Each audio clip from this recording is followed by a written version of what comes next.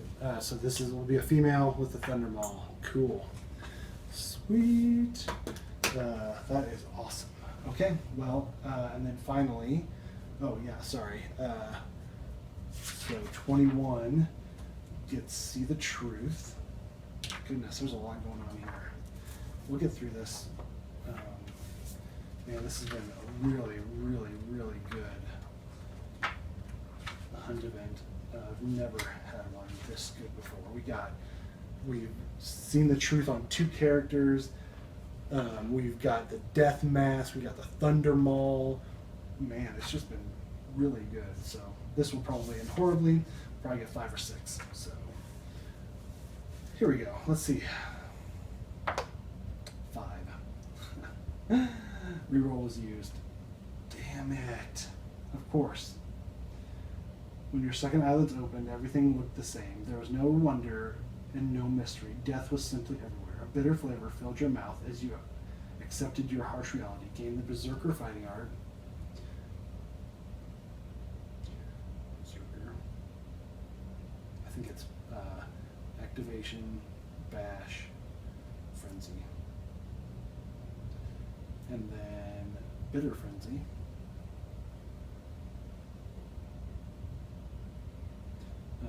The first time you suffer Frenzy, plus 1d10 survival, and spin survival. Okay, well, I mean, that's not horrible. I would have preferred 1 or 2 or 9 or 10, but that's okay. I would have preferred 1 or 2. Okay, well, that's that. So that's cool. And then we trigger Bold for 23.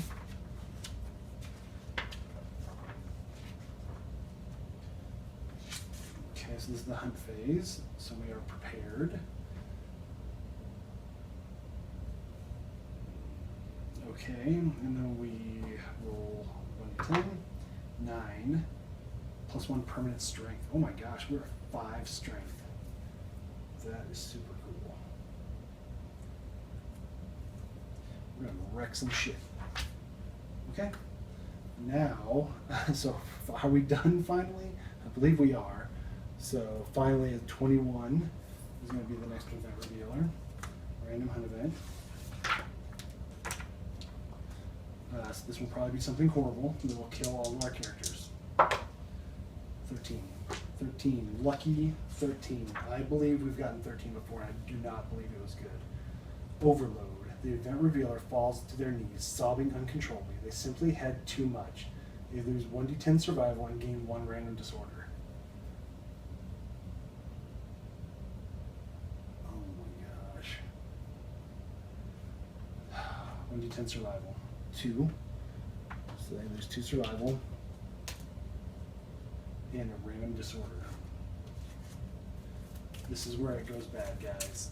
This is where Kingdom Death kicks you in the face when you're smiling. This is when it goes horribly wrong. How much do you want to bet it's retired? Indecision. Okay, that's not bad.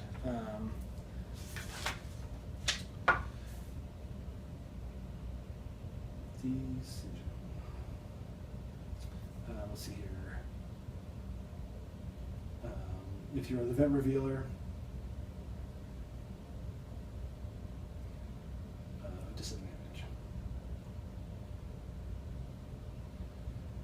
Okay, so if the settlement has Accept Darkness, the event revealer, here we go, rolls a d10.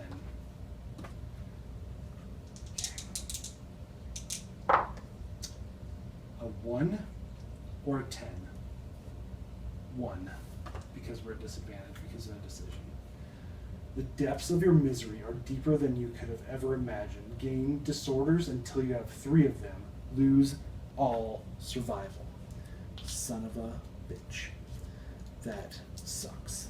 Well, he's going to be going berserk almost immediately, and then he'll gain 1d10 survival. But we're now going to gain 2 more disorders.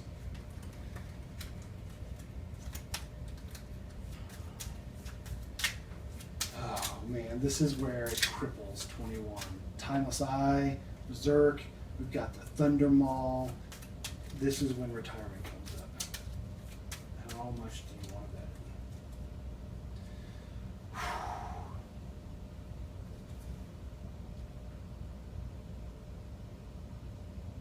Okay.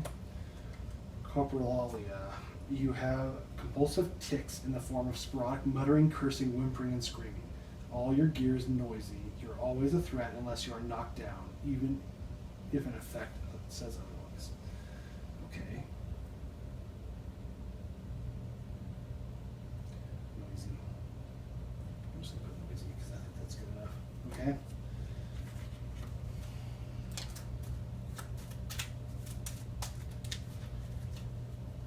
Last one. Pray.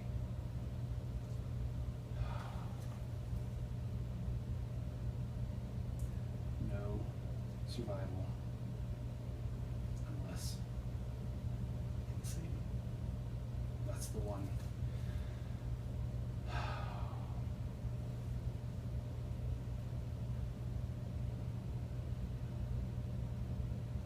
That's the one. That sucks. That's the one that cripples her. Unfortunately. It's not horrible. It's workable. But that sucks. Well, there you have it. Kingdom Death bashing us in the face when everything is going so well. I shouldn't have said anything at all about how amazing this hunt event was. This hunt track was. All right, let's do terrain. So I've pulled the 3 acanthus plants and the bug patch, and we need 2 more, I believe. Let's look it up just real quick. 2 random terrain cards normally. Okay. Bummer. 21 was so good. Now we're gonna have to work extra hard to make her insane. Send her out. All right. Dead monster, great. Warvein, awesome. Okay. Turning around a little bit. We're doing okay. All right. Let me set up the rest of the showdown board, and we'll be right back. Thank you. All right, guys, it's set up. I missed this last time. One of you guys pointed this out. Dead monster. If dead monster is drawn during the showdown setup, survivors may start the showdown anywhere on the showdown board. Survivors may go first. That was huge. I completely missed it. So I didn't forget it this time. I set up. So let's take a look real quick at our setup. So dead monster has to be adjacent to the monster. So we're gonna do right there.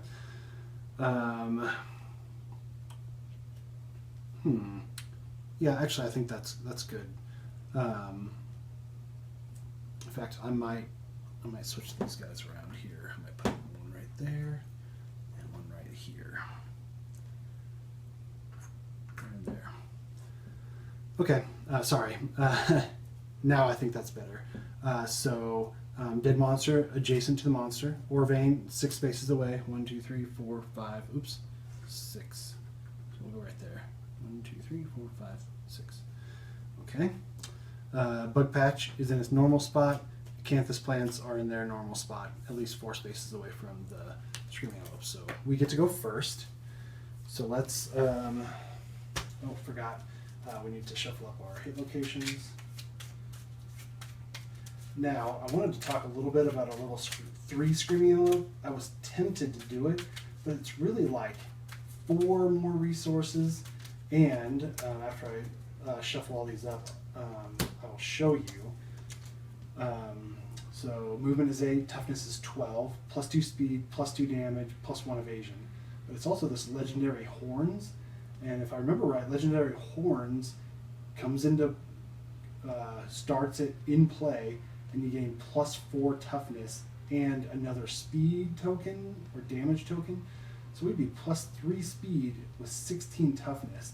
That seems like disproportionately harder than the level 2 Screaming Antelope. So it doesn't seem worth it to me to face a level 3 Screaming Antelope. So we're just going to do level 2. But with that, so we're going to have 15 cards total, 10 basic, 5 advanced. So 16 wounds will kill the Screaming Antelope. And so as we can tell, Thunder Maul here, 21, is going to search the ore vein. So let's do that first. 3. Find nothing. Archive the string. Freaking awesome. Bummer. That was a complete waste. Okay. And he is going to, so this is the plan, right? So we're going to have Twilight Sword try to attack with the Twilight Sword. He's going to surge for free because of Sweet Battle attack. Then he's going to move and use his action to search the monster. Actually, you know what? We could attack twice and then have somebody else do it. We might do that. Let's do that. I'm sorry. Kind of already started, but it doesn't affect anything about what happened with this one. So I think we're going to attack twice with 14, but we're going to wait. Let's search. You know what? Let's just do it. Okay, so Twilight Sword. Orvain is gone. Twilight Sword, he's going to surge and attack with Twilight Sword. So the to hit is going to be a 9 minus the Twilight Sword's proficiency level.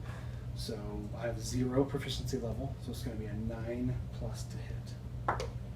6. So that's not going to hit. So then he's going to attack again with Twilight Sword. 2. Another miss.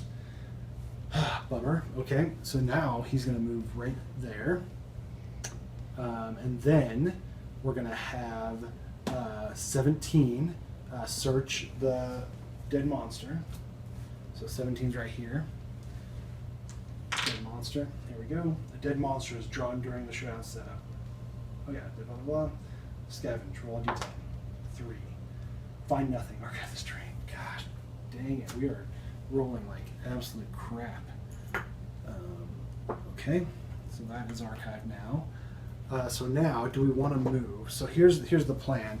We're hoping that the Screaming Antelope attacks 14, and then 14 can dash out of the way. Diabolical will happen, and it'll go this way. So I think we want to park 17 there, and then actually we might want to go 1, 2, 3, 4. We'll go here. Yep. So then we can search the bug patch next time. Okay, that works.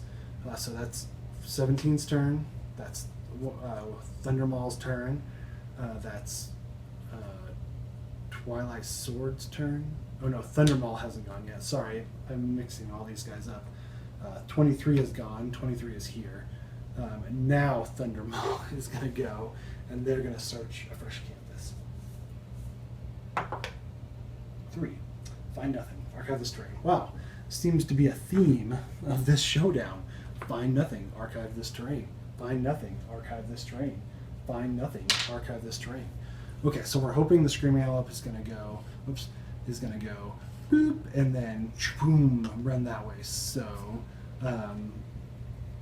so let's leave Thunder Maul.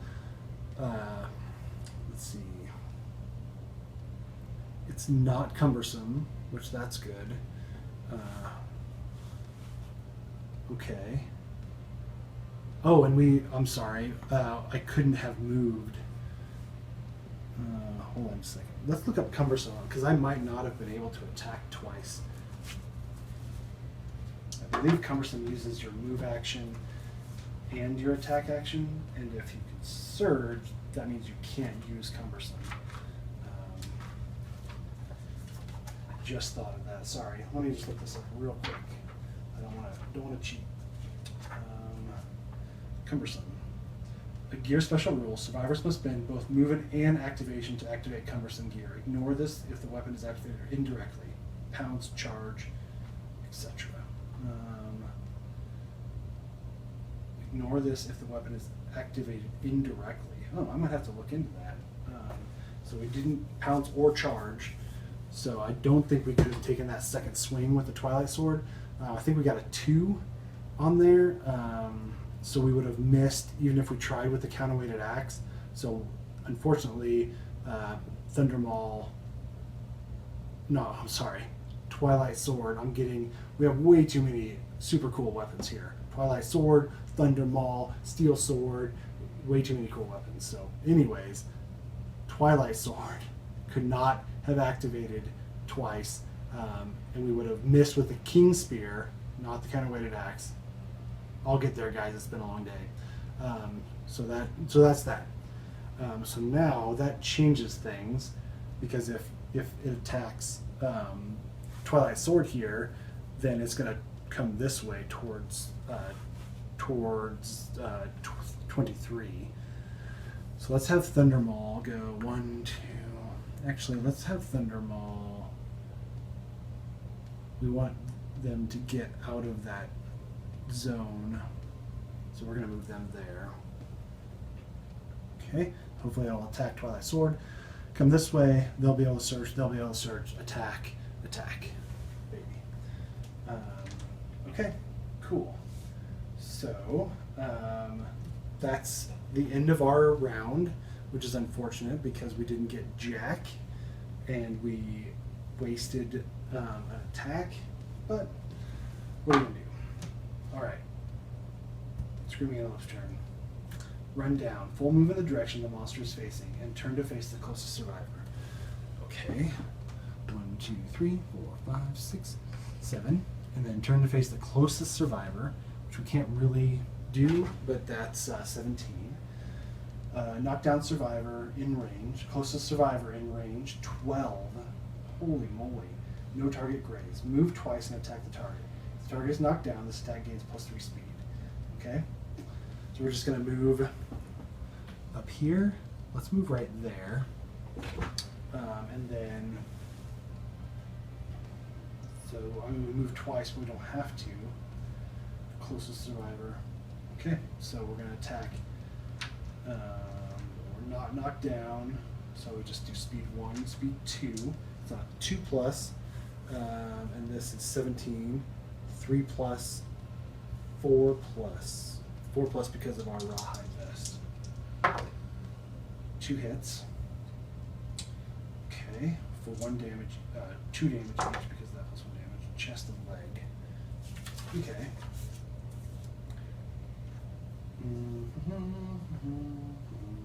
So body and leg will go down to 1. We're just going to take those.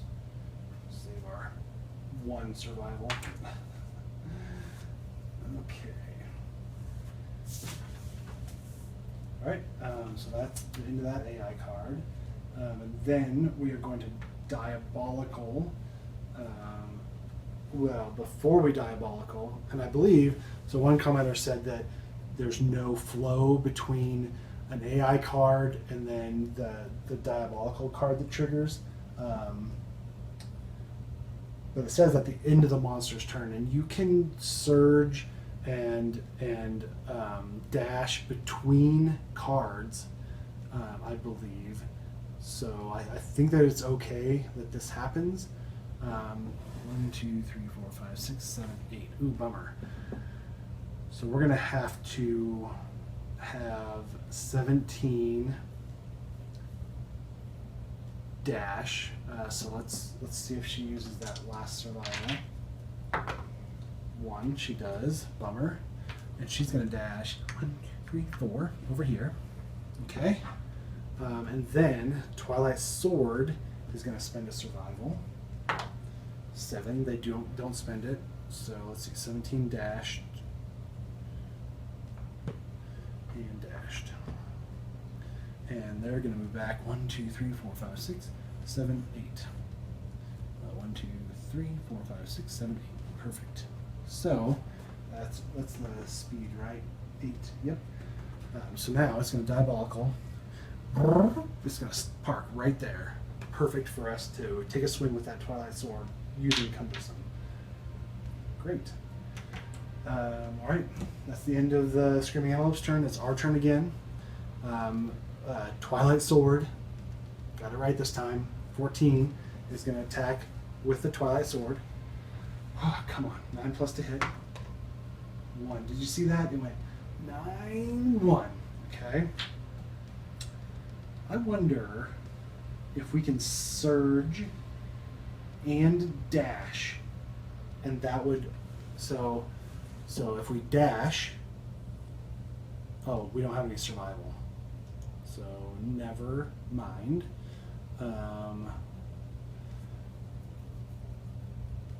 So let's, oh wait, no, I'm sorry, I'm looking at the wrong character again. Oh, but we dashed already, so that's not going to work anyways. Okay, well, so we used our movement and our action to strike with the Twilight Sword. We can surge for free, right? Sweet battle, once per round, surge for free. So we're going to attack with the King Spear this time. So that's going to hit on a 6+. 3, it's going to miss. Man, my dice rolls are complete and utter horseshit today. All right, and then they're going to park right there in front of the Screaming Antelope. Okay, so that's their turn. All right, and then 23 is going to come in. 1, 2, 3. We got to start doing a little bit of damage to it. 23 is going to come in. Attack speed 2 hits on a 6+, 5+ because of our +1 accuracy token. Perfect hit, which does a wound automatically without drawing an AI or hit location because of our counterweighted axe. So that's great. So that's that. Good round for them. So now Thunder Maul. They're going to search an Acanthus. 9. I believe that is a fresh Acanthus. Gain 1 fresh Acanthus. Bam, fresh Acanthus. Done. Thunder Maul gets the fresh Acanthus. Okay, now we want to move him, or her, I guess it's her, right there. So then Diabolical, we'll just have to worry about one person who's already dashed, which that kind of sucks. So maybe we should.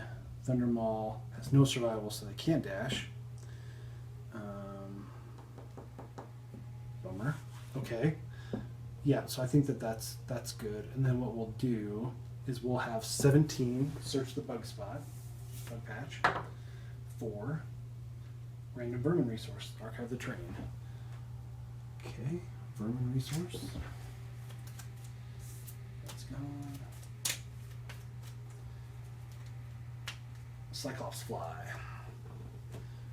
Okay, archive this terrain, or archive this and roll 1d10. You die on 1 through 3. No effect, or 6+ you gain +1 accuracy. That's pretty cool. Who did that? 17? Okay, great. What?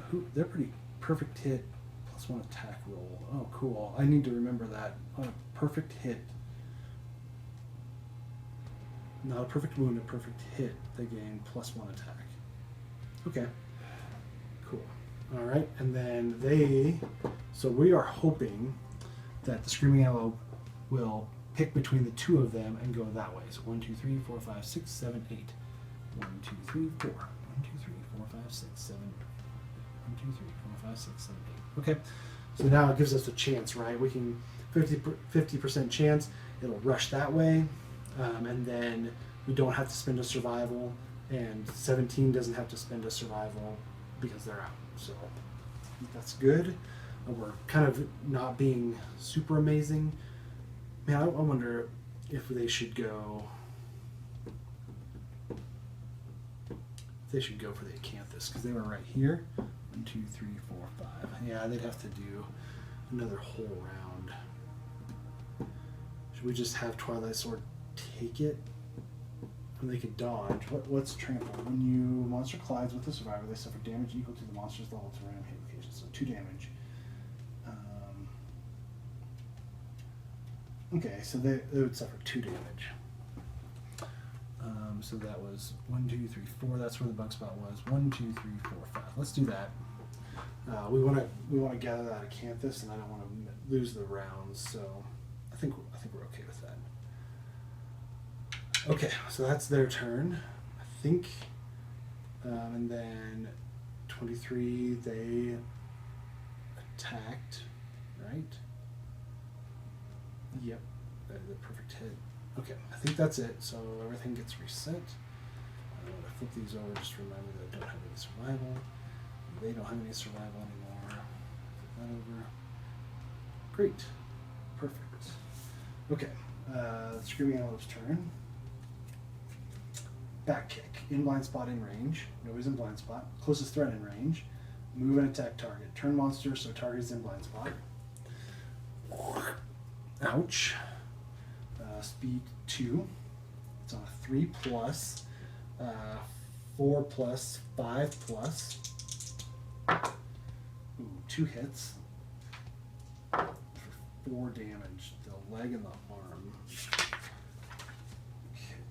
So we are going to spend a survival. Let's see if we spend it to dodge one of those.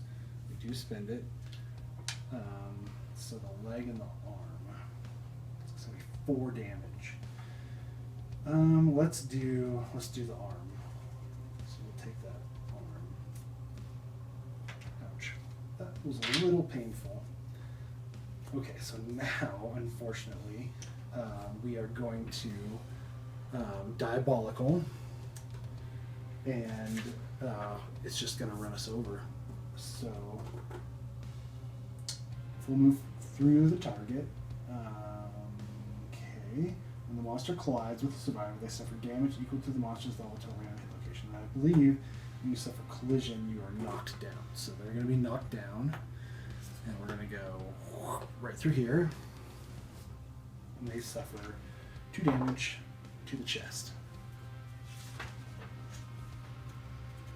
Got a little beat up this round. We need to start doing some damage here. Okay. So it's our turn now. Let's see. It's a bummer because he's the leader, so he can encourage and gain a +1 strength token to somebody else, but not himself. So let's have 23 encourage. They don't spend it.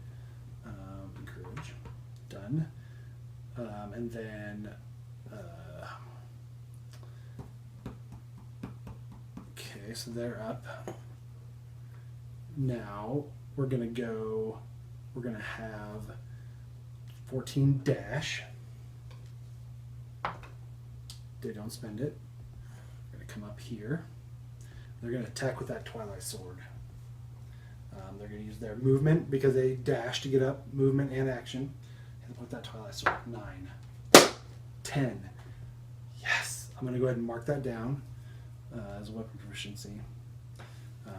It doesn't happen until after this, but I'm going to mark it down. So, let's even look at this Twilight Sword. Slow, cursed, cumbersome, sentient, irreplaceable. Gains devastating 2 when fighting the Watcher. Okay, so it's 9 strength.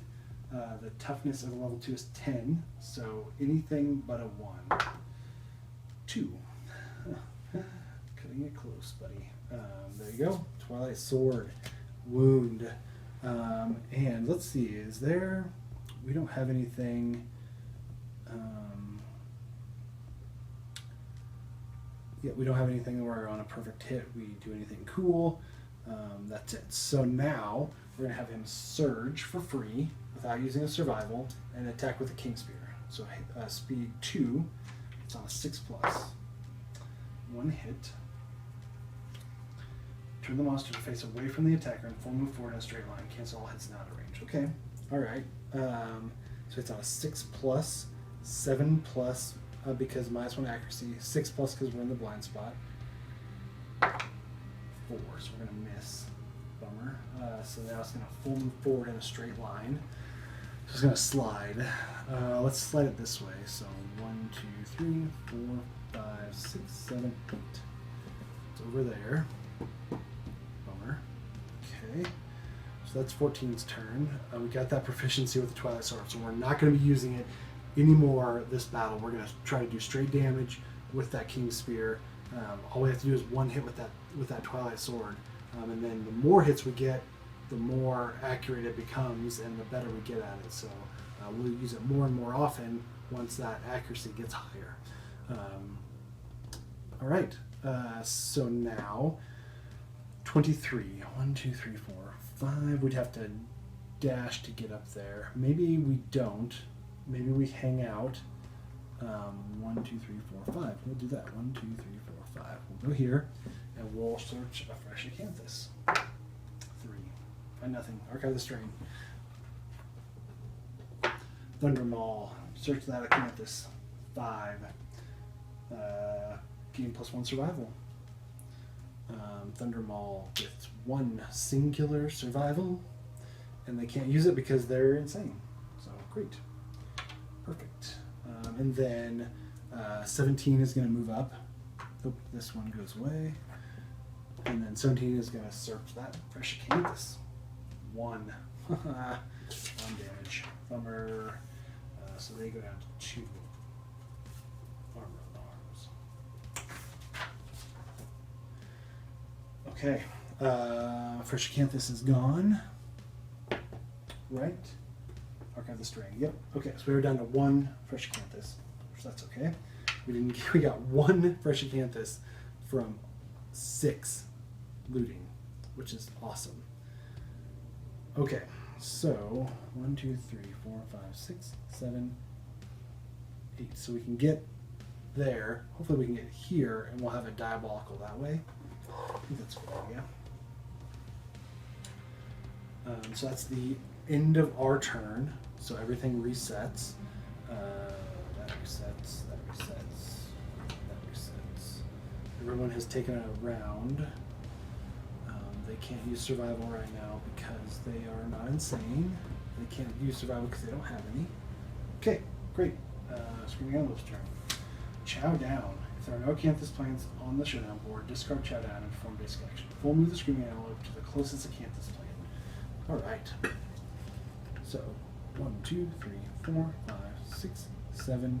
Oh shoot! I don't know where it was. 1, 2, 3, 4, 5, 6, 7, 8. I wonder if we could game this a little bit. If we go here, it's closer to the fresh acanthus, or we could even, yeah, I think we're gonna go there. That's 8 spaces away. If the monster ends the movement on or adjacent to an acanthus plant, it consumes it. Archive the terrain and form heal 1d5. Place Chat on the top of the monster deck and set discard. There you go. Okay, so that's now at Diabolicals. There's nobody in the Diabolical range, so it moves forward. 1, 2, 3, 4, 5, 6, 7, 8. Okay. So it's our turn now. We have a couple choices. So we can have 17 search the fresh acanthus, then there's no more fresh acanthus. It's going to perform a basic action. Basic action is move 2. It's on 2+ with 1 damage, which will be 3 speed, 2 damage. And its closest knockdown survivor, which if we don't have any knockdown survivors, we're just going to graze. And graze is the monster full moves to the closest acanthus plant. If there are no acanthus plants on the showdown board, instead full move forward in a straight line. Okay, so I think that's going to be the best result because, well, I mean we're gonna attack, so we're probably gonna get rid of it. Okay, well, yeah, I think either way, I think 17 should move here and then search that fresh acanthus. Let's do that. 2. Arm damage. Again, poor 17. Is that a 1 armor?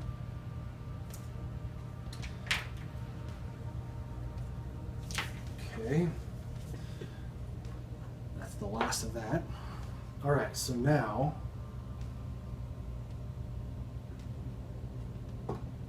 we're going to have, so that's their turn, 17 is done. Now we're going to have 14 with Twilight Sword, but they're not going to use it. They're going to sheath that Twilight Sword, 1, 2, 3, and they're going to come in. They're going to attack with that King Spear. Speed 2. It's on a 6+, 7+. Hold on a second. Okay, so 7+. 1 hit. Your blow clips the Screaming Antelope's shoulder and jumps back. Turn to the face of the attacker, and without turning, move the monster one space directly away from the attacker. Cancel all hits not range. Okay, that's fine. So 3 strength on the King Spear, 2 on 14. So that's 3, 4, 5. Nothing else crazy. So 5 with a toughness of 10, I believe. Yeah, so 5+. 8. That is a wound. Showdown is going to go away, and it's going to turn the face of the attacker. And let's have it move this way, because either way is going to be facing the attacker. All right. Okay, that's not bad. It is now 21 Thundermaul's turn. 1, 2, 3, 5. Perfect. They're going to come in. They're going to heave with that Thundermaul. Let's see what happens. Speed 2. It's on a 6+ for 10 strength.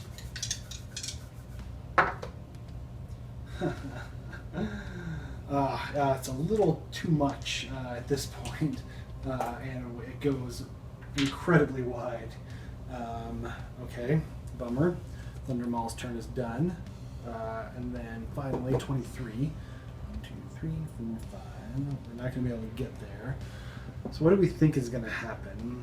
It's either going to be the furthest survivor or the closest survivor. That's usually how the Screaming Antelope runs. So the closest is going to be here.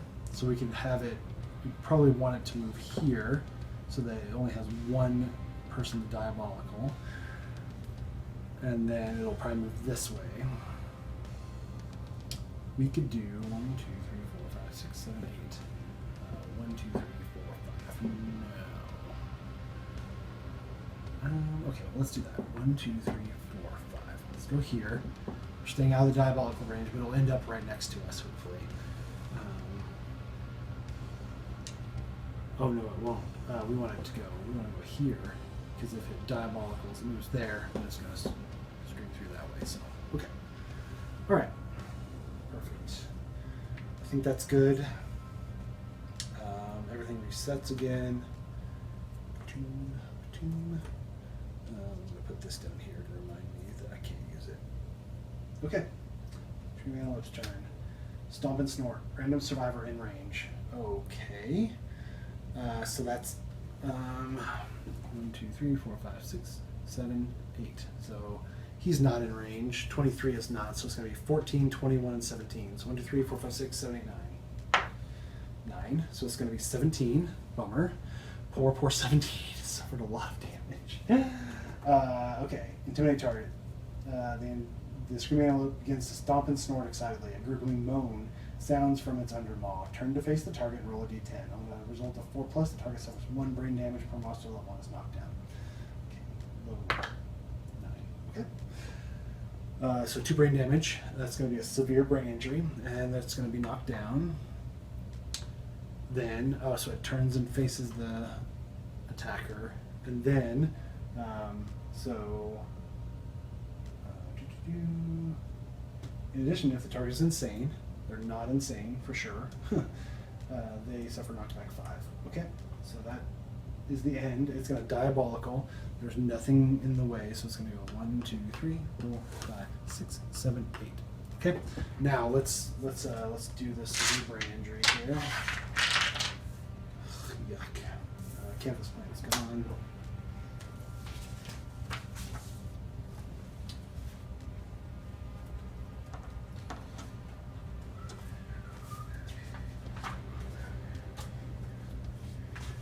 Okay, and we get +2 to this roll.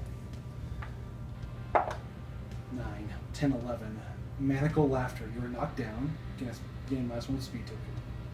Priority target token and 1 default insanity. Okay. So they are knocked down already. They gain their priority target token. And 1d5 insanity. Gain 5 insanity. Okay. And what else do we gain? -1 speed token. Interesting. Got a lot of -1 tokens this time around. Okay.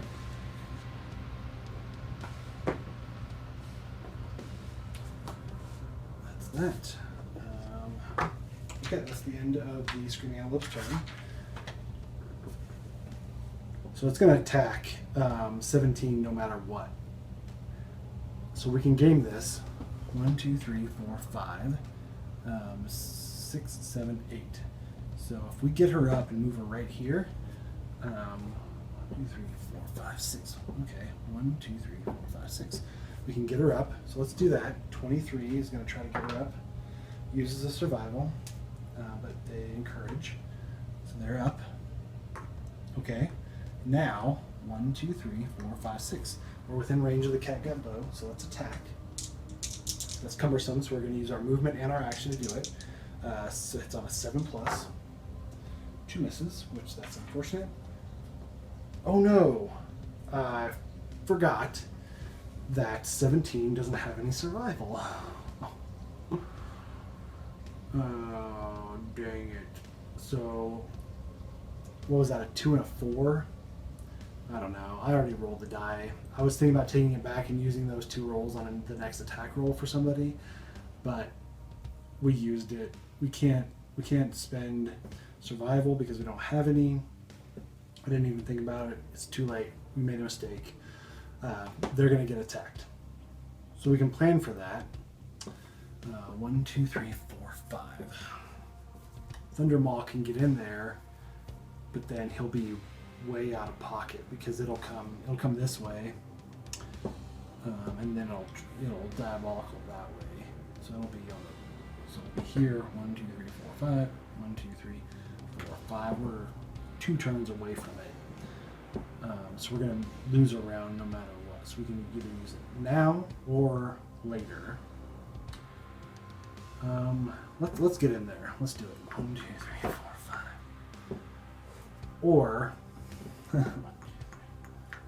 problem is, if we attack with a Thunder Maul and we knock the Screaming Antelope down, everybody's way super out of range, so it doesn't matter. So let's do it a different way. We're going to diabolical this way. So let's go 1, 2, 3, 4, 5. So it's going to go 1, 2, 3, 4, 5, 6, 7, 8. So end up right there, and that's okay. So then we'll be in range to Thunder Maul the living crap out of it.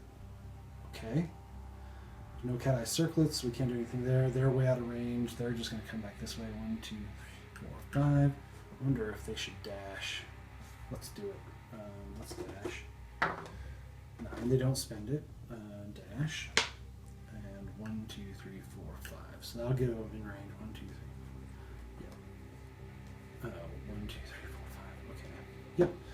So that'll put us in range of its next attack, hopefully. Okay. Unfortunately, that's all we can do at this point. It's running around on us, guys. All right.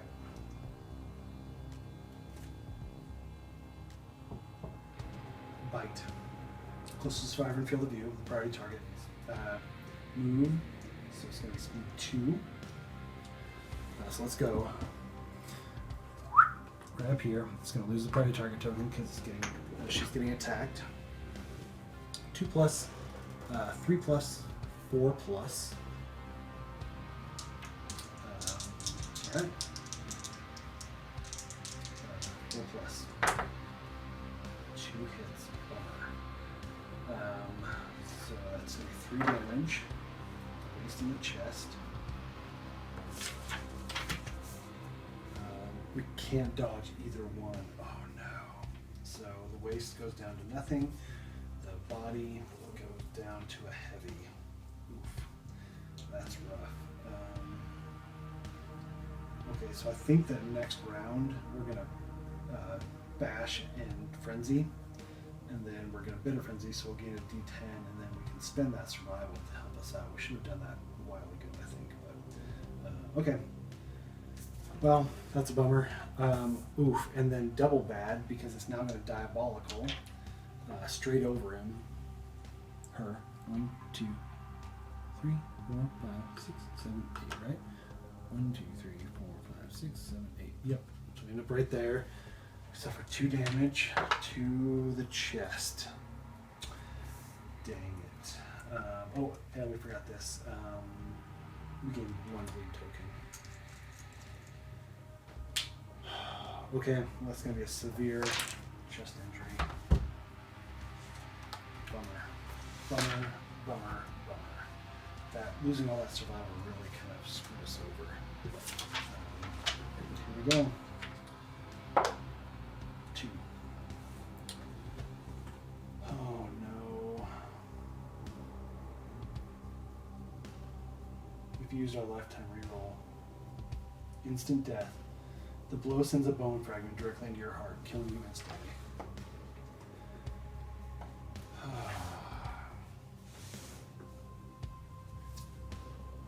That royally sucks. Oh, dang it. Well, there's nothing we can do. She's dead. We gain a resource, and I believe that it goes directly into our settlement archive, into our settlement. So somebody pointed that out. So we gain a monster bone. And yeah, so let's go ahead and add that just real quick to our settlement.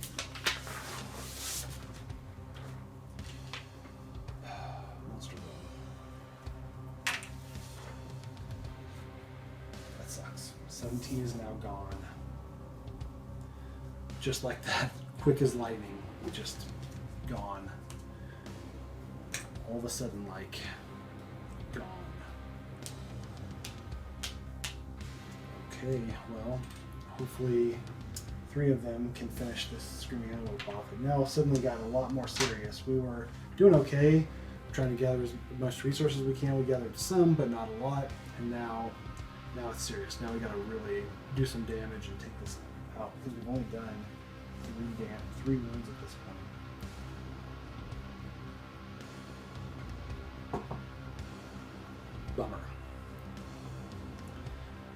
Alright, well, it is now our turn. So Thundermaul is going to come in, just in case we can knock it down. Speed 2, it's on a 6+. Perfect hit on a 9 or a 10. Oh, that is super cocked. I wiggled it. Let me just re-roll it. 1. Damn it. So, it's 1 hit with the Thundermaul. Okay. With a club or a shield. Is Thundermaul a club? It is. Getting +2 luck.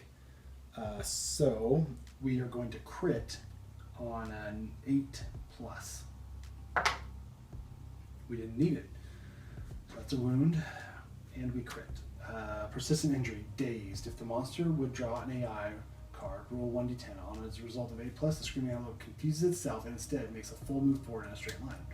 Cool. Okay, we're just going to have to make sure that we're not in front of it, but that is awesome. I wish we would have gained a resource from that, but beggars can't be choosers. We'll take that. All right. Thundermaul 21 is done. We're going to have Twilight Sword come in, but use the King Spear. Speed 2. It's on a 6+. Oh, sorry, 7+. So that's 2 misses. Bummer. 1, 2, 3, 4, 5. We could go here. No, we're going to go here. Yeah, because we want it to attack 23, and because they have survival that they could use. So they're going to speed 2. It's on a 6+, 5+ because that +1 accuracy token. Perfect hit. So that means automatic wound. 8 is the hit. Rest is chest. Turn the Screaming Antelope to face the attacker and full move forward in a straight line. We're going to crit. 5. We're not going to crit. Is that a wound? 4 + 5 strength. So that is a wound. And then, can we, okay, since we're the attacker, we cannot spend survival on this. So, we're going to suffer 2 damage to the chest. 1, 2, 3, 4, 5, 6, 7, 8. Damage to the chest. Body on me. 3. Not bad. And then I believe we are knocked down. So let me look at collision rules again, because they have the leather armor set. The leather armor set ignores bash. So if collision says that it bashes them, then we get to stay standing. Let's look. Oops, I thought I was at the end. Collision.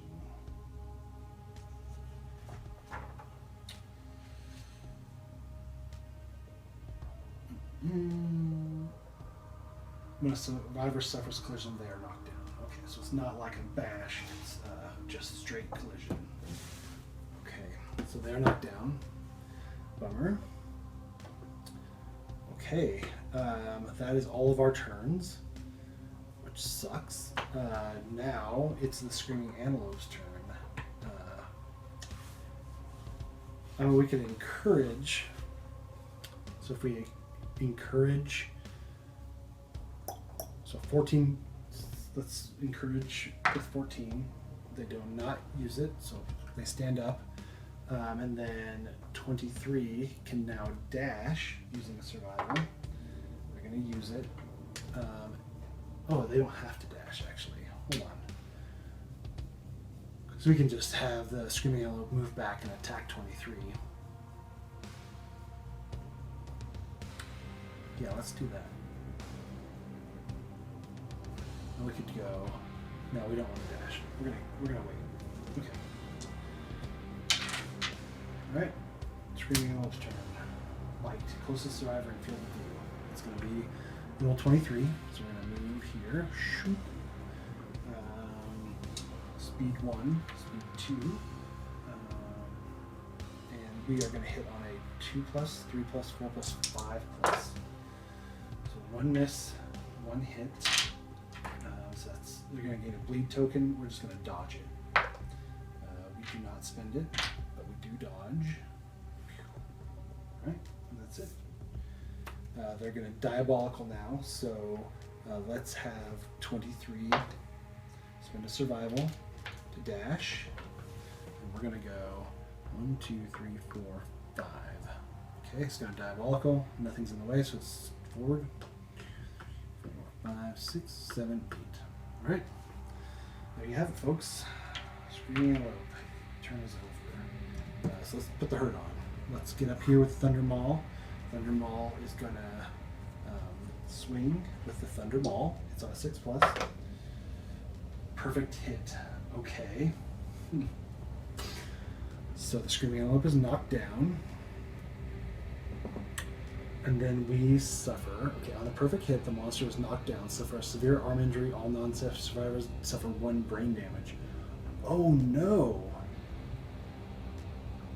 Oh no. That is so bad.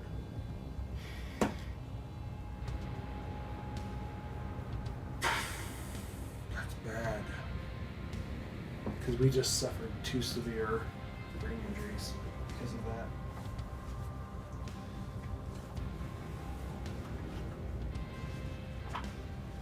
Ugh. I should have looked into that. No more Thunder Maul. So we got a 9 and an 8, so that's gonna be 2 hits. So we're gonna remember that. And the monster's knocked down. 23 is going to suffer a severe brain injury, +2 to this roll. 1. So 2, 3. Remember, I lost 2 levels of weapon proficiency. They have no weapon proficiency. Good. Okay, then 14 is going to do the same thing. Let's roll another 1. 7, 8, 9. You are knocked down, gain 1d10 insanity. 8 insanity. So we're now at 8. Okay.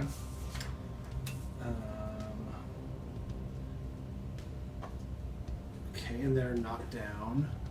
It's Twilight Sword. Bummer. Okay.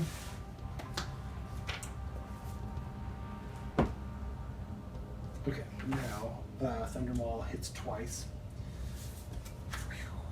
Versus flank. Let's see. Gain +1 insanity and lose your composure. Spend an action every game. So we want the restless flank first, just in case we fail. But anything but a 1. So that's a hit. That's a wound, I mean. It faces the attacker, but it doesn't because the reflex is canceled. So I guess the failure doesn't matter because I forgot. 3. That's a wound. And then, let's see, is there anything else? Unique cursed. Okay.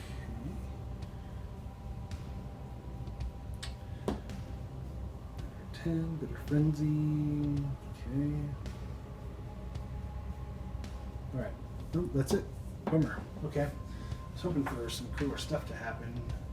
Okay, well, we're obviously going to have 23 spend a survival. They do not spend it to encourage.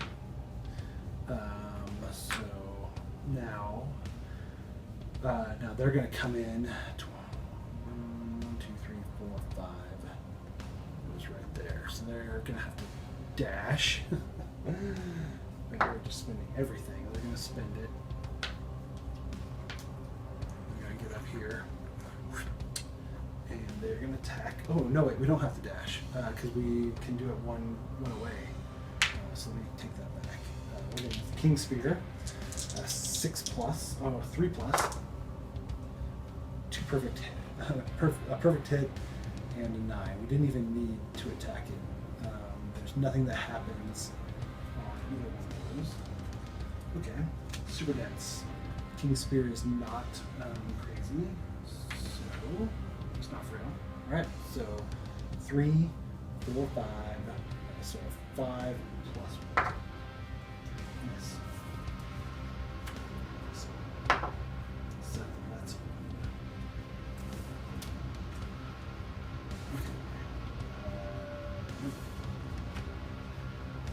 Okay. Then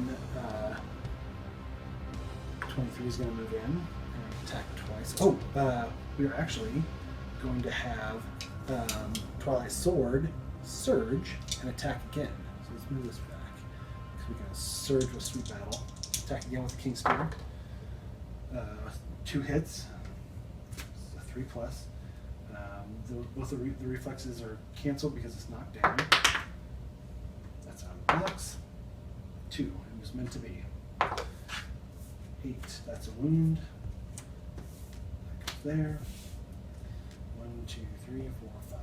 6 wounds left on this Screaming Antelope. That's killed one of our friends. Oh my gosh, I can't shuffle. Okay. Alright, that's that. Now 23 is going to move in. Attack speed 2. It's on a 3+. 9. So it's not a perfect hit, but it is 2 wounds. Alright. Both of these are canceled. So we have 4, anything but a 1. Crit. Oh, we were going to do this one first just because it's on the left. Because I didn't even look at this. Oh shoot, I've been forgetting all about freaking Dazed. Dang it. Okay, well, it doesn't matter. So let's gain a Screaming Antelope resource. I mean, that could have saved 17's life. Oh, I've been forgetting all about that. Gain a bladder. Okay. And the attack weakens one of the monster's lines. So insane, you may spend 5 survival to treasure this moment and gain +1 permanent movement. Ooh. So I can spend 5 survival? Oh, if I'm insane. Nope, I'm not insane, so that doesn't work. Okay. And another one, that's a wound. Alright, we're going to hit that trap before too long. We don't have surge, so we can't do anything else. So, unfortunately, we have burned 3 location cards. Unfortunately, that's it. The Screaming Antelope stands up at the beginning of its turn. Okay, now, we're going to remember this bastard. If the monster would draw an AI card, roll d10. 11+, crit. Screaming Antelope confuses itself and instead makes a full move forward in straight line. There we go. Bam. Done. Does not draw any eye card. Now performs Diabolical. And unfortunately, yeah, 14 has dashed. No, they didn't dash because I attacked with the King Spear from range. So they're going to dash. See if we spend it. They don't spend it. We're going to go, because they're going to slide. We can make them just slide. We're just going to go 2, 3. Okay, and then it's going to Diabolical straight line. We can pick. It's going to go into that corner. Perfect. All of our turns. Thunder Maul. I am not going to use Thunder Maul again. It's not worth it for me. So let's have 23 attack. Speed 2. It's on 6+. 1 hit. Okay. Delicate inverted knee. 2, I believe. Yeah, 5 strength. Plus 4 is 9. 8. Yeah, 2+. Yep. Okay, that's a wound. Barely. And then they are going to. They're just going to stand there, I think. Actually, they're going to move forward 1. Nope, they're going to stay right there. And then Thunder Maul is going to move in. That's a bummer because we're going to have to. Yeah, we'll just do. Thunder Maul is going to move in, but attack with the counter-wielded axe. Speed 2. It's on a 6+. 2 misses. Okay. And then Twilight Sword is just going to move here. And then they're going to attack with the King Spear. It's on a 6+. 1 hit. So if we attack with a melee, it's a 1 or a 2, it consumes your weapon. 4. So let's see. I think we have to have a 5+. Yeah. 3 strength on the King Spear plus 2 strength on them. It's 5. So we miss. But we don't get it consumed. Okay, that's all of our turns. And we are not doing enough damage to this Screaming Antelope. Okay, it's gonna do an AI card. 7. Bummer. Okay, so it does do an AI card. Run down. Full move in the direction the monster is facing. Turn the face as close to whatever. So it would slide.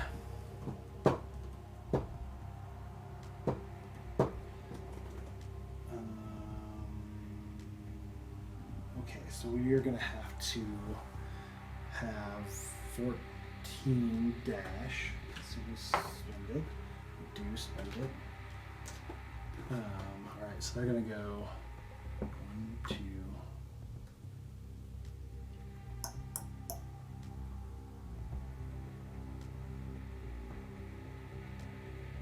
Let's see. 3, 4, 5. 1, 2, 3, 4, 5, 6, 7, 8. Well, actually, we do that way. 2, 3, 4, 5, 6, 7, 6. Oh, they're going to come here. That's okay. Thunder Maul can't dash. Okay, so let's move. Where are they at? Here, I believe. Yeah.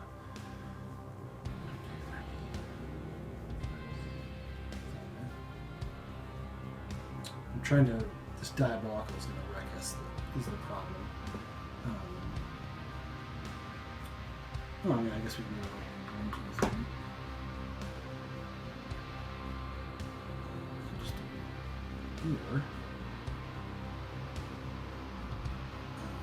Actually, there. Let's do there. Then what we can do is it'll move 1, 2, 4, 5. We'll just do it that way. Okay. And we can move twice. Doesn't matter. 2 speed. 2+. 3+, 4+, 5+. So 1 hit for 2 damage. Let's see where it's at. Chest. Yeah, we're just going to take it. So let's start with 3.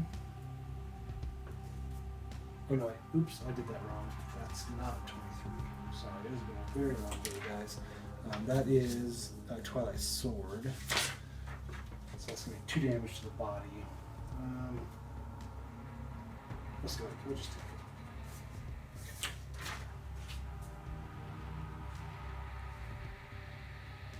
But now it can't diabolical. It's going to diabolical right over him. So let's dodge that chest. So this one I do spend it. Sorry, I'm not thinking straight to it. So that's going to be 2 damage back to the body. Because we can't dash, because we just dashed to get out of the way. And now it's going to diabolical and run us over. 1, 2, 3, 4, 5, 6, 7, 8. We're knocked down. We suffer 2 damage to the legs. Okay, I just wanted to make sure that we didn't get the chest again. That would have given us a severe. Down to 2. Okay, so that's the end of that card. So now we are going to have 23, spend a survival. Oop, all these should have reset. Except for his dash. So we're going to have 23 spend a survival. We do not spend it to encourage. We're going to have Thunder Maul come in here. Attack without the Thunder Maul. It's kind of what it acts. It's on 6+. 2 hits, and a perfect hit on a 9 or 10. So this is a perfect hit, so it just doesn't move, and then 1 hit. Okay. Restless Eye. Screaming out with massive eyes, glisten with human-like fear. The attacker is insane. Thunder Maul is not insane. Cancel all hits and the attack. Otherwise, the attacker suffers 1 damage. Perfect. Great, great, and wonderful. So let's go ahead and just see what we can hit. 2 is 6. And wound. If we don't die from this. Because we're going to suffer severe brain injury. Surprise. Surprise.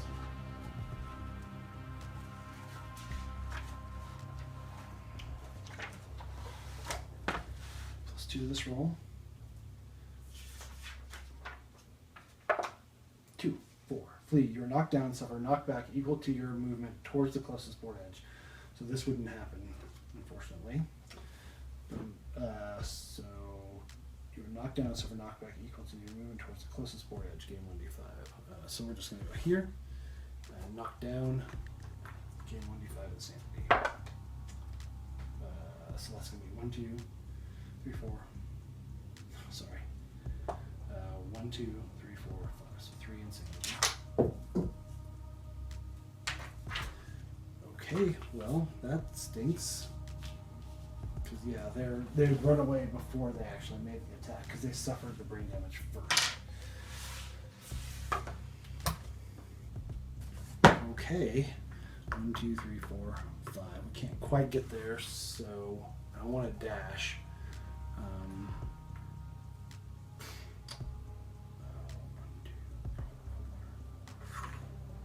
They're going to move up. So let's do... Oh,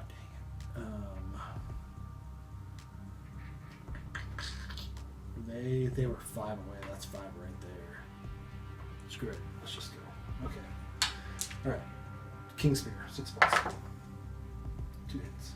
We're going to hit that trap. Yep, there it is. Screaming out loud panics. Its under mouth unleashes an inhuman wail. It bucks wildly. We don't have here. The attacker is doomed. All survivors adjacent to the monster suffer 2 brain damage. Knockback fire and knockdown. The monster on his belly begins to slide his teeth, turn the monster directly away from the attacker and fall before the straight line. 1, 2, 3, 4, 5, 6, 7, 8. Okay, that's not too bad.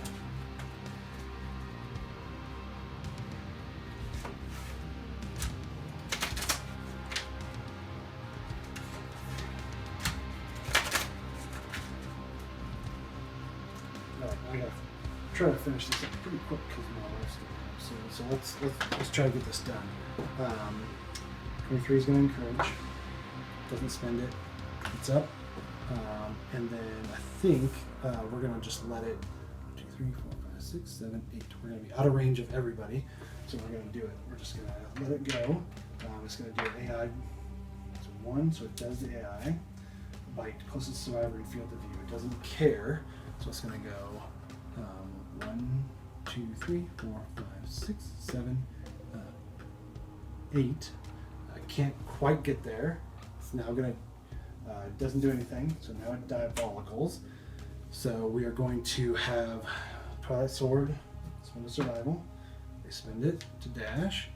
1, 2, 3, 4, 5, and then it goes 1, 2, 3, 4, 5, 6, 7, 8. So it's right there. Twilight Sword is going to attack with the King Spear. There we go. 7 is a 1 hit. Nothing spectacular. 3. I don't think that's going to wound. It's a 5. Nope, 5 to wound. So that's not it. We're going to surge for free. Crit. Minus 2 toughness, so it's going to be a 5, 4, 3, 9. That's going to wound. The blood and spittle erupting from the screaming Antelope's wound under maw. If the wound result is even, suffer 1 brain damage. If it's odd, gain +1 insanity. Good. So we gain an insanity. So it's a little 9. I guess it doesn't matter because they are still insane. Insane in the membrane. Okay, we are down to 1 AI card. So let's get them in there. 1, 2, 3, 4. Right there. What do the fuck have? We're in that blind spot. Let's go 6 plus, 5 plus, 4 plus because we're in the blind spot.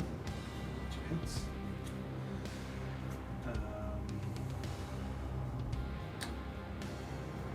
So it's gonna jump back with this one, which that's okay because we're still gonna be in range of it because it'll just slide one way or the other. Turn the monster face away from the attacker, falling forward in a straight line. So we want restless shoulder first. That's a reflex. Okay, here we go. Anything but a 1. 1. Freaking stupid. Seriously? Are you serious? Did you just see that? I just want to end this. 3. So they're probably going to attack 23 and then diabolical that way. So screw it. All right. 8. They're going to full move forward in a straight line, so we're just going to slide them that way. Okay, we don't draw an AI card. It's our turn again. Great, let's finish this. Twilight Sword, King Spear, 6 plus. Miss. Surge for free. Hit. 1 hit. Reflex. Attacks everything around it. Okay, so it wouldn't be anything, but we're going to kill it. 5 plus. 9. Oh yeah. Zone of Death. There's nobody in the Zone of Death. So that's it. We gotta do 1 more wound. Come on. 23. Let's go. Oh no. 23. Already did. 1, 2, 3, 4. Thundermaw is gonna come in with the counter-weighted axe.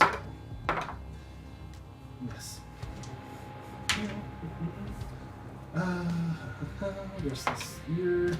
1 is gonna perform a basic action. It's going to be no knockdown survivors, so it's going to graze. It's going to graze, so it's going to move forward in a straight line. 1, 2, 3, 4, 5, 6, 7, 8. 1, 2, 3, 4. 23 is going to attack. Speed 2. It's on 6 plus. 1 hit. Anything you want. Crit. Screaming Antelope resource. Bam, it's a pelt. Awesome. And we kill it. Twitching, tiny fingers rain down. All adjacent survivors +1 insanity. Nobody's adjacent. Alright guys, that's it. Oh, that was a little intense. So we gained Cyclops Fly, a Skull, Fresh Acanthus Monster Bone, a Pelt, Bladder, Post-Mass Stress Disorder. Let's pull cards real quick. So let's look at level 2 Screaming Antelope. And the nice thing is, we're going to be gaining the Barber Surgeon because if the settlement has pottery, when they defeat the level 2 plus Screaming Antelope, gain Barber Surgeon settlement locations. So we'll take a look at that later.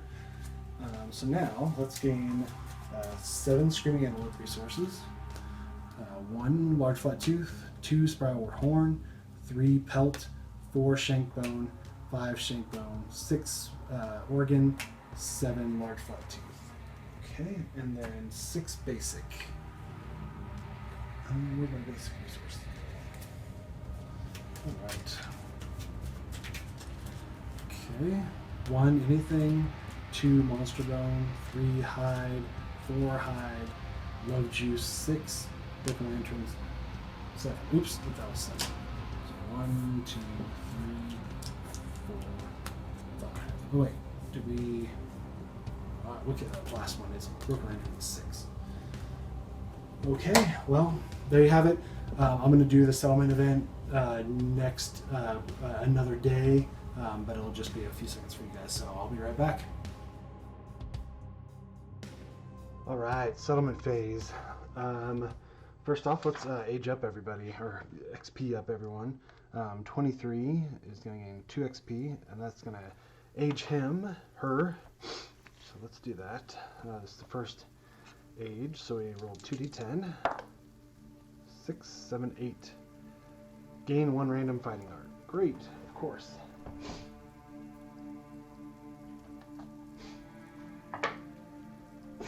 Couldn't have been a 7. Oh, I guess a 7 would have been the same. Couldn't have been a 6. Alright. Monster Claw style. Never be used. We're not going to use Fist and Tooth.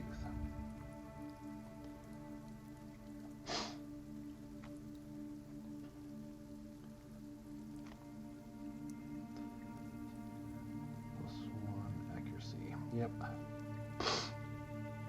Yeah, I'm not even going to write it down because I'm never going to use it. If I decide to, I'll look it up again. Okay. 23 is aged up. Oh, and then they can choose a weapon proficiency next hunt. 14 gains 2 XP. And I already checked off that 1 Twilight Sword proficiency, so that's great. 2 XP. They're going to age, and we also gain that axe proficiency. Because we did attack with the axe and hit. Thunder Maul, so I don't know if I'm going to use it very often unless I've got some high insanity. And I forgot that I was supposed to do a severe arm injury, so let's do that for 21 real quick just to make sure that there's... Well, let's age them up first, and then we'll look it up. So age 2. That's a 10 and a 6, so 16. Dang it, why couldn't it be 15? Random fighting art. Great. Berserker. Oh, I already has Berserker, so nothing happens. Great. Okay, so now let's do severe arm injury real quick because we forgot to do that.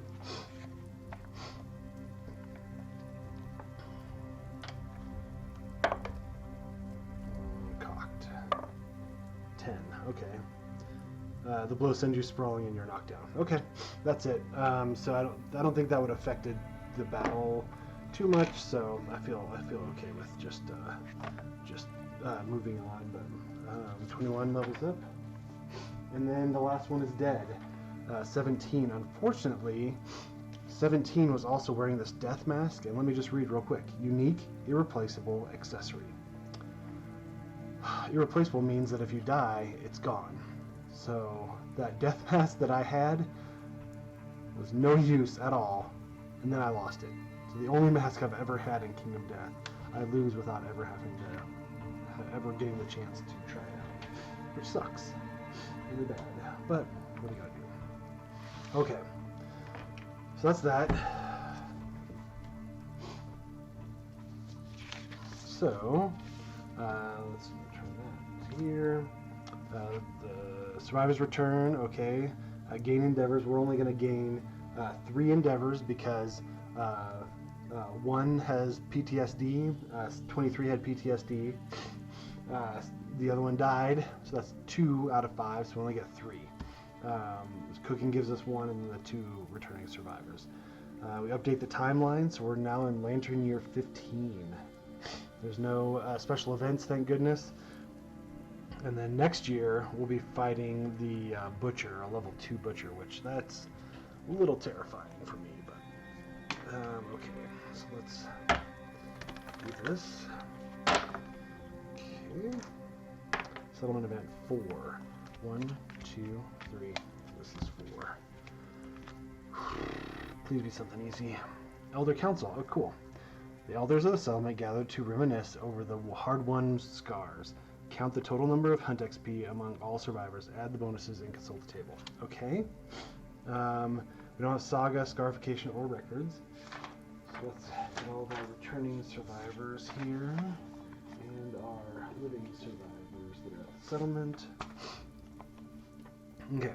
1, 2, 3, 4, 5, 6, 7, 8, 9, 10, 11, 12, 13, 14, 15, 16, 17, 18, 19, 20, 21, 22, 23, 24, 25, 26, 27, 28, 29, 30, 31, 32. 32. Yeah, there's nothing else to gain. So 32. Minus 1 endeavor. One of the elders recalls a story about a bizarre lion it met on a dangerous hunt. The monster was mourning, and its paw held a tattooed human hand. Add the Beast of Sorrow to your quarry list. You will find its results in the... Okay, so we've already gotten this. Unfortunately, we just lose an endeavor for that, which sucks really bad because I needed all 3 of those endeavors for stuff I wanted to do. So I'm going to have to rethink that now, but whatever. Alright, update the death count. So 17 died. Dead. Level 2, Screaming Antelope. Lantern year. That was in Lantern year 14. So we update the death count, and we go down to 10. Hopefully we'll be able to fix that and get it up a little bit higher. We'll see what happens though. So 17's dead. Check milestones. Nope. Develop. Okay, so let's take a look here. So first thing is we're 100% for sure going to spend organ, hide, and a bone, and an endeavor to innovate because we really, really badly need that surge. Really badly need that surge. And we had Hobble last year, and I added the Hobble consequences, so 1, 2, 3, 4, 5, 6, 7, 8, 9. We have 9 cards in our innovation deck. It really needs Surge so bad. At the very least, we need that one, I can't remember what it's called, a Symposium maybe, where we can draw 4 cards. So either Symposium, or the best thing would be Surge. So here we go. Bed. Okay, so you can, your survival limit goes to 1, up 1, and you can rest.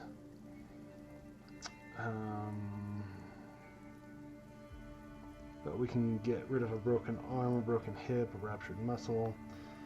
Alright. Excuse me. Alright, please. No. We're going to make endgame without having Surge.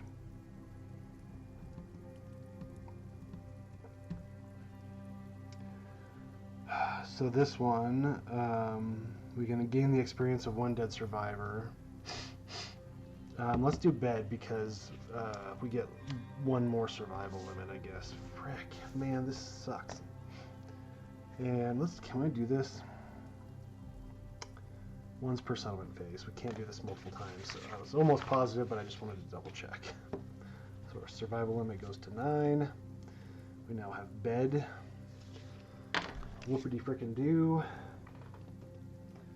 Okay, so now we've got some options.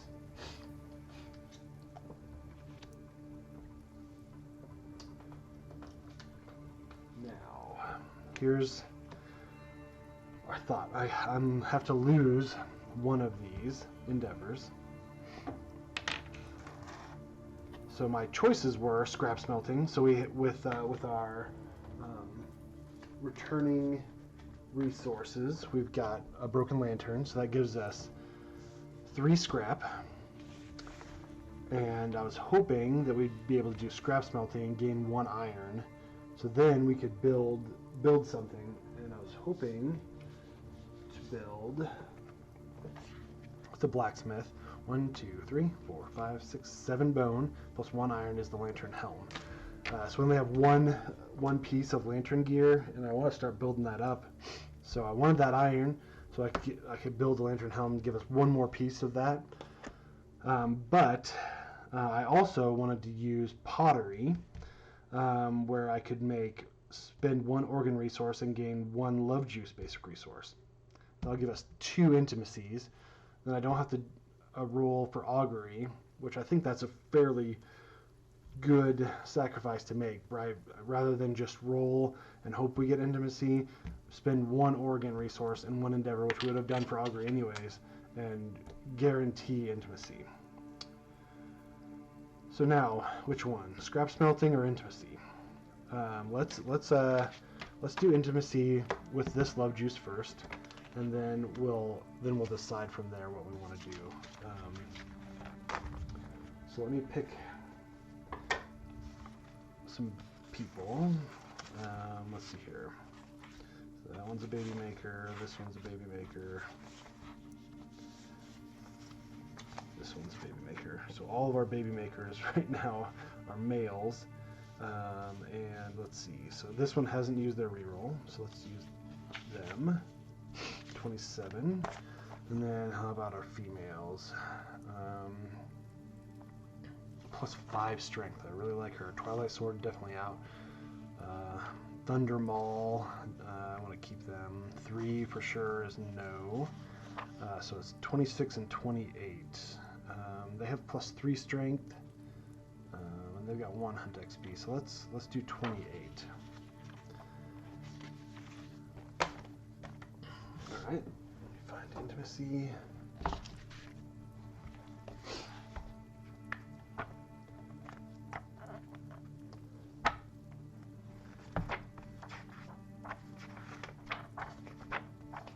Intimacy. Okay, so we're going to spend the love juice to trigger intimacy. 27 and 28 are going to roll twice and take the lower result. It's cocked. Oh no.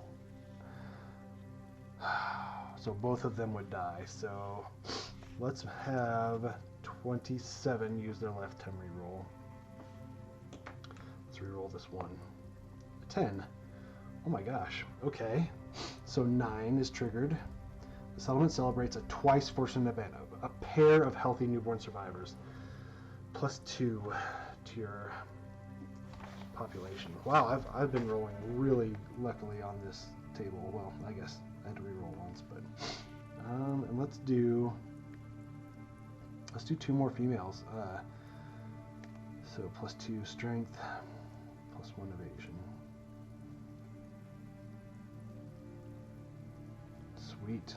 And they were born in Lantern year 15, correct? 15. Okay, so we go up to 12 for our population, so that's good. Okay, so we lost 1 from the last hunt, gained 2. So what do we want to do now? Since we gained 2, I was planning on 2 total because of getting intimacy twice. Let's forego pottery, and so we'll get to keep this beefsteak. Where did I put all my extra? Oh, here it is, right here. So that one, it goes away from the Elder Council, and now let's do scrap smelting. So we have 2 broken lanterns in the settlement archive, and 1 broken lantern that we brought back. So we have 3. So if we roll a 3 through 10, we'll be able to change those 3 resources into 1 iron. So let's do that. Come on, please, above 3. 6. Okay, perfect. So this goes away, and these goes away. And now we're gonna go to the blacksmith, and we are going to spend 1 iron and 7 bone. 1, 2, 3, 4, 5, 6, 7. 7 bone, so that's used, and we're gonna get the lantern helm. So let me go grab that.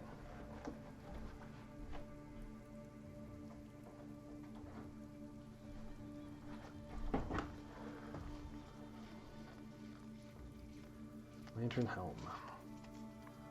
Okay, so now we have 2 pieces of lantern here. Let me just look here. What's my other one? White lion, lantern greaves. So we have the helm and the greaves. So we have 2 of 5. So now we need to work on getting a lot of iron, a ton of leather. And then the lantern mail needs 5 organs, so maybe we should save this organ.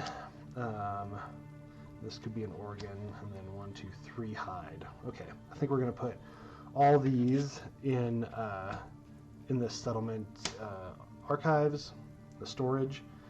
I don't know why I can't think of that name right now for some reason, but great. And then I think, let's see, we have 1, 2. We have 2. I think we have more than that. Dried acanthus. 3. Yeah, we have 3 dried acanthus. So we're going to keep this fresh acanthus in storage as well. So then maybe later on we can use pottery that we can change.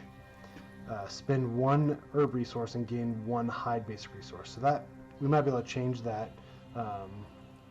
fresh acanthus into a hide. So let's keep that in storage for now, and maybe we'll use pottery later for that. Okay, I think that's it as far as that goes. Yeah, that's it. Prepare departing survivors. So next time, and I didn't set up my other camera, so I can't look at you, but you can just stare at my hands wiggling around. But I think next year, I think we're gonna push ourselves, and we're gonna face a level 3 white lion. I'm tempted to do the Beast of Sorrow because let's just look up the Beast of Sorrow real quick. I have no clue where to look. I was looking at it earlier, and I can't remember.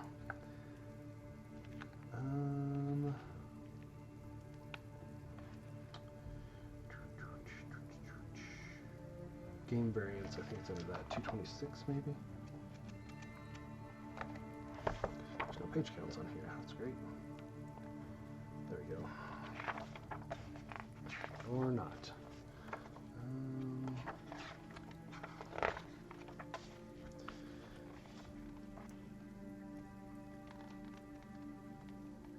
I thought I was closer to the back.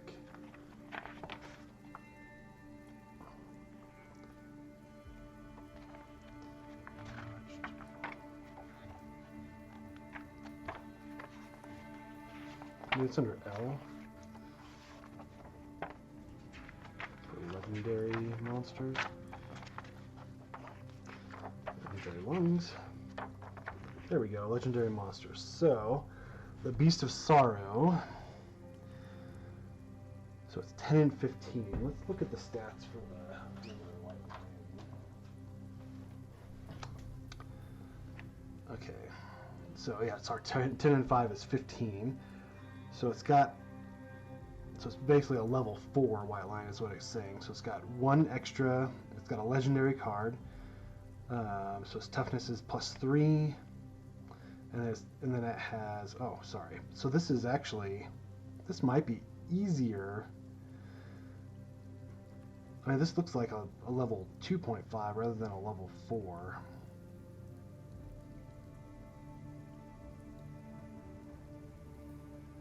Okay.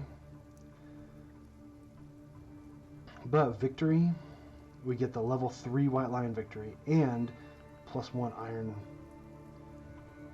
And the survivor that gains the killing blow gets a random fighting art. If we lose, no endeavors may be spent. So that one endeavor that we gain from cooking, we wouldn't be able to. But I mean, it looks easier than a level 3, right? I mean, what's the difference? It's got +1 speed and +1 damage. It's got some extra, like, it's got trample, weak spot, indomitable. So they have indomitable. I'll have to look up weak spot, but I think that the Beast of Sorrow is actually easier than a level 3 White Lion. So let's do the Beast of Sorrow next year. I feel good about it. I think we can take them. I think it's going to be a step between 2 and 3. I was a little worried about fighting a level 3 White Lion, but let's face this Beast of Sorrow next year. I'm excited. I've never faced the Beast of Sorrow. We'll have to think about how trample and stuff like that comes in to it, and I'll have to look up those cards because I don't think those are in the White Lion's AI deck, so I'll have to find where they are. Trample, I think, is Screaming Antelope, and weak spot, I think, is like the Hand or the Kingsman. So I'll have to look those up. But yeah, let's face the Beast of Sorrow next Lantern Year, or this Lantern Year for Lantern Year 15. So our survivors are going to prepare, and we'll face the Beast of Sorrow next year. That's it, guys. Thank you so much. I appreciate, again, you guys watching and engaging. Like and subscribe if you want more. But anyways, thanks again for watching. See you guys next time.